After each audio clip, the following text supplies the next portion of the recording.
Man United may need to axe 4 players as Glazers target Bellingham and De Jong transfers. Manchester United are eyeing a sensational double deal for Jude Bellingham and Frenkie De Jong. However, with both players 2 of the best on the planet, any deals won't come cheap. So Man United Hub will now take a look at 5 players who could hold the key when it comes to raising funds for the duo. Wanbissaka. United had high hopes for Wanbissaka when they signed him from Crystal Palace for a fee of £50 million back in the summer of 2019. But 3.5 years on, the right-back finds himself out in the cold due to the excellent form of Diogo Dalot. Wanbissaka has been linked with a return to Palace, while Fulham and Wolves have also been credited with an interest in the 25-year-old. As a player whose peak years still lie ahead, United can try and get some of their money back should the defender leave as expected. Donny van de Beek. United managed to beat Real Madrid to the signing of Donny van de Beek in 2020, but 2.5 years on, and the Netherlands international is yet to actually get going at Old Trafford. Van de Beek has talent and technical ability but struggles to impose himself in matches. That's led to sadness within United, especially with the midfielder a popular figure around the club.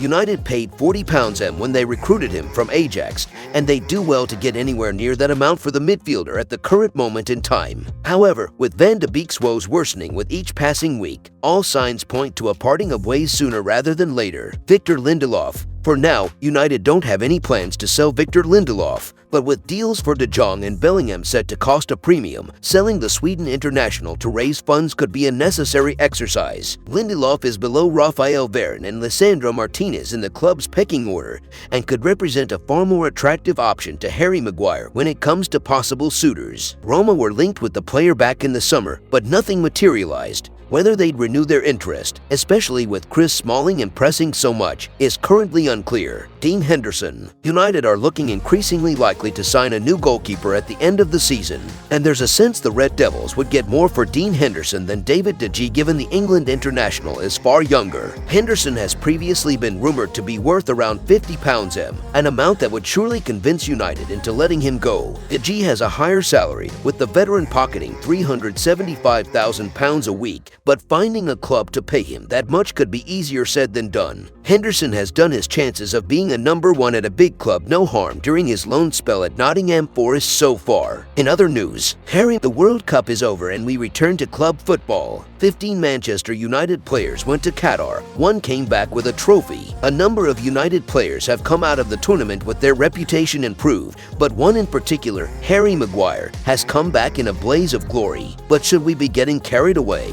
As a United fan, it was wonderful to see Maguire play so well in the competition. He was named in Sky Sports Team of the Tournament, and some so-called experts such as Danny Murphy are now arguing that he must be restored to the United side. It has often been said that Maguire thrives for England because he plays in a back 3, but that was not the case in this World Cup. So, is it a case of he's back? Or is it just the England setup that brings the best out of him? Or is international football just a different beast entirely? A little of each is the most likely answer to the question. But Maguire's United future depends on the proportions. How much of this renaissance is due to improved form? Because the other 2 reasons are of no use to Erik ten Hag. Maguire suddenly hasn't got faster, nor improved his turning circle. If United are to play with a high line, those elements are crucial. It seems unlikely that Ten Hag will be willing to sacrifice that basic element of his match strategy just to accommodate one defender, no matter how good he is at what he does, and no matter that he is captain.